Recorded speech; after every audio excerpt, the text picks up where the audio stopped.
अस्सलाम वालेकुम, कैसे हैं आप सब लोग। उम्मीद करती हूँ सब ठीक होंगे। वीडियो पसंद आएगी तो वीडियो को लाइक कर दीजिएगा। चैनल पे न्यू है तो चैनल को सब्सक्राइब कर दीजिएगा। आज की वीडियो में आप लोगों को दिखाने हैं मैंने दो ड्रेसेस जो कि मेरे इनकम्प्लीट रहते थे लास्ट ईयर के। इनके नेकलाइंस मैंने आप लोगों से ऑलरेडी शेयर कर दिए थे ड्रेसिंग मेनिया पे, लेकिन ये कंप्लीट होने वाले थे तो मैंने सोचा इस दफ़ा इन्हें कंप्लीट करके इसे मुकम्मल किया जाए तो नवे ड्रेसेस दिवारी ले आई जाए। अच्छा, सबसे पहले जो ये ड्रेस है ये सना सफ़ीनाज से लिया था। ये पहला और आखिरी ड्रेस था जो मैंने वहाँ से बाय किया। इसके बाद मैंने कोशिश नहीं की वहाँ से मुस्लिन या लॉन वगैरह के ड्रेसेस लेने का। हो सकता है उन्होंने इम्प्रूव कर लिया हो अपने आप को, लेकिन जब तक मैंने लिया था तो दुपट्टा इस तरह का साथ दे दिया जो कि मुझे इंतहाई बुरा लगा। इसको मैंने अब साइड से पिको करा लिया है। इसके दोनों साइड पे डार्क ऑरेंज कलर है, सेंटर में पीच कलर आपने देख लिया है। इसके साथ जो शलवार का प्रिंट था वो धारीदार था जो कि डायगनल जा रही हैं, और बॉटम पे इस तरह का बॉर्डर था। यानी यूँ समझें कि आड़ा कपड़ा नहीं होता, जैसे कि एक तो हम लंबाई के रुख पे शलवार काटते हैं ना, ये आड़े रुख पे इस तरह का था, तो फिर मैंने इसी को फर्शी शलवार बना ली। अच्छा, इसके पाइंचे मैंने 10 इंच चौड़े रखे हैं, लेकिन इसके पाइंचे पे मैंने मर्दाना बुकरम नहीं लगाई। ये लाइक्रा फ्यूजिंग की बड़ी बहन है बड़ी बहन इन द सेंस के लाइक्रा फ्यूजिंग थोड़े से नेट के कपड़े पे होती है। कहते हैं ये भी नेट का ही कपड़ा होता है, लेकिन इसके ऊपर चिपक ज़्यादा होती है। लेकिन ये मुझे तो कॉटन टाइप कपड़ा लग रहा है। इसको फैब्रिक फ्यूजिंग कहा जाता है। थोड़ी सी महंगी मिलती है। तो पांचों में मैंने एक दफ़ा पहले भी लगाई थी, बड़ी ज़बरदस्त रही है, तो मैंने अब दोबारा, और वो ड्रेस मैंने कोई 2 साल हो गए वेयर कर रही हूँ। अच्छा जनाब, अब जो ब्रांड्स के ऊपर मैंने आपसे कहा कि मेरे मुस्तकिल चक्कर लगे, तो मैंने उनमें देखा कि सिलाई का क्या डिफरेंस है। तो जब हम बेल्ट को ये वाले हिस्से से स्टिच करते हैं तो ऊपर कोने की सिलाई लगाई जाती है, जिसे लब की सिलाई कहा जाता है, मैंने वो लगा दी।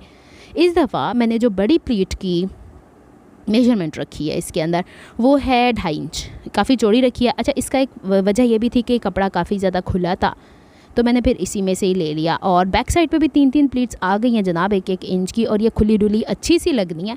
ऊपर मैंने ऑल राउंड इलास्टिक लगा ली। इलास्टिक भी इस दफ़ा मैंने चेंज किया 1.25 इंच ऊंचाई के लिए। मुझे वही अच्छी लगती है, जितनी बारीक होती है ना उतनी मुड़ जाती है, तो 1.25 इंच वाली सही रहती है। इससे ज़्यादा ना लंबी ना चौड़ी अच्छा, ये मैंने 38 इंच लंबी रखी है। मैंने बता दिया ना 10 इंच पांचा रखा है। तो ये थले जड़ा कपड़ा लगा है ना, इसकी भी एक अलग ही कहानी है। धागे तो विच आई चले जाते हैं। ये तो हमारे कपड़ों से भी तब स्टिक होते हैं कि जब हम लोग बाज़ार में बुरका भी पहन के जाओ, कपड़े भी पहन के जाओ, जो सीने वाले ना उनके साथ यही मामला रहता है। अच्छा, पांचे के मैंने आपको हिसाब किताब बता दिया। मेन चीज़ यहाँ पे थी कि ए वेखो ए सफाई होनी चाहिए साड़ी सिलाई के अंदर, भले आप काम करने में देर लगाएं, नहीं साइड में जो बॉर्डर है ना वो बॉर्डर से ही मैच कर जाना चाहिए। अच्छा जनाब, कुर्ते की बारी आती है। कुर्ता, हाँ, तो जनाब ये है इसका लुक। इसके बॉर्डर के ऊपर अमूमन लोग गले से दिखाना शुरू करते हैं, मैं दामन से दिखा रही हूँ। आपने वो शलवार के पांचे में देखा नीचे की तरफ जो कपड़ा लगा था वो यहाँ बॉर्डर था। अब मैंने मज़े से इसकी शलवार तो स्टिच कर ली। कमीज़ पिछले साल की कटी हुई थी, ये लॉन्ग थी। अब फर्शी शलवार ना लॉन्ग कुर्ती तो अच्छी लगनी थी ना, मैं इसके साथ बहुत ज़्यादा लंबी कुर्ती रखती हूँ ना मैं छोटी। तो इसको मैंने इस तरीके से स्टिच किया है कि इसका बॉर्डर मैंने निकाल दिया जो कि पांचे में लगा दिया है। और इस दफ़ा इसके चौक दामन को मैंने तुरपाई की नहीं कोशिश की, क्योंकि ब्रांड्स के ऊपर मैंने देखा कहीं ना कहीं छोटी मोटी खिंचाव है, तो है उसी को ही लोग पसंद कर रहे हैं। तो तू क्यों इन्हें नफला दा स्वाब तेन मिलन है तुरपाइयाँ कर करके अनिला। और वैसे भी मेरा ड्रेस है। अच्छा, फ्रंट एंड बैक के ये एक ही जैसा प्रिंट था, बस बैक की तरफ ये फ्लोरल प्रिंट था, फ्रंट की तरफ इन्होंने पैच दिया था शुरू में। अच्छा, ये साइड में देख लें, पहले मैंने हल्की सी फिटिंग रखी हुई है, और ये थोड़ी लूज़ कुर्ती है। कभी मैं कुर्ता कह रही हूँ, कभी मैं कुर्ती कह रही हूँ, एक ही बात है। अच्छा, ये वाले बॉर्डर्स हमें इसके साथ दिए गए थे। ये नेकलाइन मैंने आपको बनाना बताया हुआ है ड्रेसिंग मेनिया के ऊपर, लेकिन हुआ ये कि जब मैं कल इसे स्टिच कर रही थी तो मैंने कहा ये पैच तो ज़ाया चला जाएगा। मैंने ऐसे ही इस पर रख के देखा, मुझे अच्छा लगा। मेरा कल बाज़ार विज़िट था तो मैंने कहा चल एनु लगा लिए। बाज़ार के ऊपर से मैंने करवाया है ये पैच, और उन्होंने इतने अच्छे तरीके से करके दिया है कि इसके अंदर छोटे मोटा भी ऑर्गेन्जा कहीं था ना वो निकाल दिया है। अब दूसरी पट्टी के ऊपर ये आ रहा है, इंतहाई खूबसूरत लग रहा है। तो चलें जी, नेकलाइन हमारा कंप्लीट होता है, यानी पूरा नेकलाइन स्टिच हो गया था। बाद में फिर मैंने ये ऊपर रख के उनसे मैं ख्याल 15-20 मिनट लिए। उन्होंने मेरे वहीं खड़े मैं लेसिस बाई कर रही थी, उन्होंने मुझे एप्लिक करवा दिया। गल मुक्की, मेरा सूट कंप्लीट हो गया। मैंने होर की चाहिए। अच्छा, ये गला जो आपको ज़्यादा डीप लग रहा है ना, इसमें हुक लगेगी। एज़ यूजुअल मेरे कोई ना कोई काम बाकी रहते हैं। अच्छा जनाब, ये हो गया हमारा। अच्छा, बैक नेक लाइन पे इसमें मैंने वो बुकरम वाले गलाई लगा दिया था, उसके ऊपर भी मैंने सिलाई करने की कोशिश की है। देखिए, वक्त के साथ साथ इंसान सीखता है, वक्त के साथ साथ अपने काम में इम्प्रूवमेंट लेके आता है। तो अब जबकि ये सारा काम हो गया और बाजू के आगे ये वाली फोल्डिंग मैंने रखी, तो मुझे इसको यहाँ पे तुरपाई करनी। क्यों? क्योंकि पूरा ड्रेस जो स्टिच हुआ है वो ऑफ वाइट या जो बेज सा कलर आपको दिख रहा है उस नलकी से, यहाँ पे वो ऑकवर्ड लगना था, तो अब मेरे पास अलहदा से ऑरेंज कलर का धागा, मैं क्या ही चढ़ाती, क्या ही इसके ऊपर सिलाई करती। तो हम इसके ऊपर तुरपाई कर देंगे, बस इसकी नेकलाइन की तुरपाई रहेगी। अच्छा हाँ, याद आया, पाइंचे के ऊपर जो आपको नज़र आया उस पर सिलाइयाँ नहीं आएंगी। पाइंचे के ऊपर हम इसके ऊपर करेंगे तुरपाई ऊपर की तरफ, जो 5 इंच ऊंचाई का है। दूसरा ड्रेस ये था जिसका दुपट्टा मैंने आप लोगों को ऑलरेडी शेयर कर दिया था, और ये भी मैंने लोकल मार्केट से लिया था, ये किसी ब्रांड का नहीं है। ब्रांड होती है शायद तवक्कल, लेकिन लोकल बाज़ार से लिया था। जैसे रैंडम आपके एरिया में मार्केट्स होती हैं, या फिर आप गोल्ड मार्क में भी जाते हैं, वहाँ पे भी डिफरेंट वेंडोर्स ही होते हैं, शायद पता नहीं किहड़े होंगे आ, उन्होंने कोल पईयां होंदियां ने, तो कोई स्पेसिफिक ब्रांड तो होती नहीं है। अच्छा, ये जनाब मैं ये दिखाने की कोशिश कर रही हूँ, एरका में कोने बनाए हैं, बिल्कुल प्रॉपर कोने बनाए हैं। तो ये वाला ड्रेस में ये दुपट्टा, ये ड्रेस अम्मी ने मुझे लेके दिया था पिछले साल समर्स में। क्या माशाल्लाह तोतली ज़बान हो गई है वॉइस ओवर करते करते। इसके गुम सिलाई में हमने कॉर्नर्स भी गुम किए थे, जैसे कि मैंने आपको रिसेंटली। अच्छा, मज़े की बात यह कि मैं जो वीडियो बनाती हूँ फिर दोबारा नीचे कमेंट आ जाता है धीरे धीरे फिर दोबारा वीडियो बनाएं, तो उसके अंदर आपके पास यूट्यूब में ऑप्शन होता है, अब उसे थोड़ा स्लो डाउन करके देख लें, दूसरी दफ़ा देख लें। एक कोई टॉपिक तो मैं 10 बारी वीडियो बनावांगी तो मैं कहीं तरक्की करनी है। अच्छा, आपने भी बोर हो जाना वीडियो देखते देखते। अच्छा, इसके साथ शलवार ये बनाई गई है। शलवारें मैं प्रेफर करती हूँ मेरी जॉब के हिसाब से, खुले ढुले कपड़े पहन के जाना बेहतर रहता है। शलवार में मैंने ये इलास्टिक चारों तरफ लगा दिए, सामने की तरफ अभी बेल्ट वाला सीन मुझे नहीं समझ में आता, कभी कभी हो जाता है, कभी कभी नहीं समझ में आता। तो इसमें भी थोड़ा बहुत घेर था कपड़े के अंदर ज़्यादा, तो मैंने क्या किया कि बैक की तरफ भी इसके प्लीट्स आ गई हुई हैं। तो ये देखो जी, इसके बैक साइड पे ए देखो, हुण मैं मतलब इतना फोकस कर कर के काम कर रही हूँ। माशाल्लाह लाइट भी अब तो 6 घंटे के बजाय 3 घंटे हो गई है। शुक्र है अल्लाह का। अच्छा, ये वाला जो है ना, मुझे एक बहन ने किया था जब मैंने पिछली वीडियो में कि पलटा आपने नीचे की तरफ लगा दिया बॉर्डर। मैनू ए दसो, अगर आपके ड्रेस के अंदर एक्स्ट्रा कपड़ा मौजूद नहीं है पलटे की सूरत में, तो आप उसको बॉर्डर ही पलटा लगाओगे ना। अब इतना गंभीर फ्रंट की तरफ प्रिंट है, तो एनू मैं चुक के फ्रंट की तरफ ले आवा, तो ए कोई तुक दी गल है ये करने वाली? मतलब क्यों एक ही चीज़ के पीछे पड़ जाते हैं। अच्छा, दूसरा ये सवाल था कि मैंने गुम सिलाई में बाजू को यूँ फोल्ड करना बताया, और वो जो बॉटम चौक दामन को फोल्ड करना बताया। अब उसमें सवाल ये आना शुरू हो गया, लेस के साथ कैसे करेंगे। मतलब थोड़ा सा अक्ल को हाथ मारें कि लेस को जब आप गुम सिलाई में इस तरह स्टिच करने की कोशिश करेंगे, जैसे ऑरेंज वाला है, तो लेस तो घूम जाएगी। किसी चीज़ों में वैसे रहता है, किसी चीज़ों में ऐसे रहता है। क्यों एक ही चीज़ के मगर पे रहते हो? थोड़ी अक्ल भी इस्तेमाल कर लिया करो। अच्छा, यहाँ पे ये नेकलाइन वी शेप और फ्रंट स्लिट वाला था।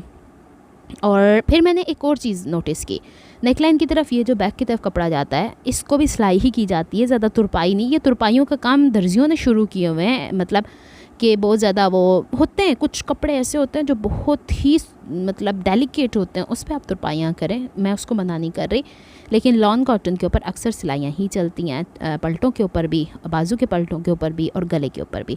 बैक नेकलाइन पे मैं थक गई थी, तो मैंने उरे पट्टी लगा दी। इस दफ़ा मैंने कहा मैं नहीं लांडी ये देते, बुकरम कट्टन चला था ही कम पै जाता है। इसका प्रिंट इंतहाई खूबसूरत है। जब मैं लेके आई तो अम्मू कहती हैं तेनू इस तरह के कलर पसंद आते हैं, मैंने कहा मुझे ऐसे ही लगते हैं अच्छे।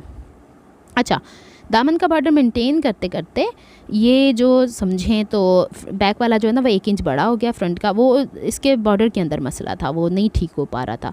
तो चलें एक तरह से डिज़ाइन भी हो गया। और दूसरा फिर वही बात मैं आपसे कह रही हूँ, फैशन पट्टी जब इतना गंभीर डिज़ाइन फ्रंट पे, उसको सामने ला के क्यों मैं फ्रंट का डिज़ाइन ख़त्म करूँ? तो उसे एज अ पलटा बैक की तरफ भी ले जा सकते हैं। काइंडली अपने दिमाग को थोड़ा सा आगे की तरफ लेकर आएँ। ज़रूरी नहीं है कि वो चौक दामन पे जो पलट के सामने की तरफ पट्टी आती है वही लगे। चौक दामन इसी में से फोल्ड कर दिए, क्योंकि जब मैंने कटिंग किया था तो फिर इसी तरह ही उसके ऊपर मैंने सिलाई भी कर लिया। और कोशिश की है कि इसमें मिनिमल खिंचाव रहे, क्योंकि ऑब्वियस सी बात है कपड़े के ऊपर सिलाई लगेगी तो उसमें हल्का फुल्का स्ट्रेच होता ही है। और दूसरा, इसमें डबल साइड टेप लगाती हूँ ना, तो उसकी मदद से खिंचाव की मिकदार कम रहती है। अच्छा, इसमें दामन पहले मैंने फोल्ड कर लिया था एंड चॉक्स इसके बाद। ये बटन मैंने इसके ऊपर रखे हैं, एंड मैं बाद स्टिच कर। ये पूरा ड्रेस वाहिद ऐसा है जिसके ऊपर सारी सिलाइयाँ लगी हैं, कोई तुरपाई की गुंजाइश नहीं थी।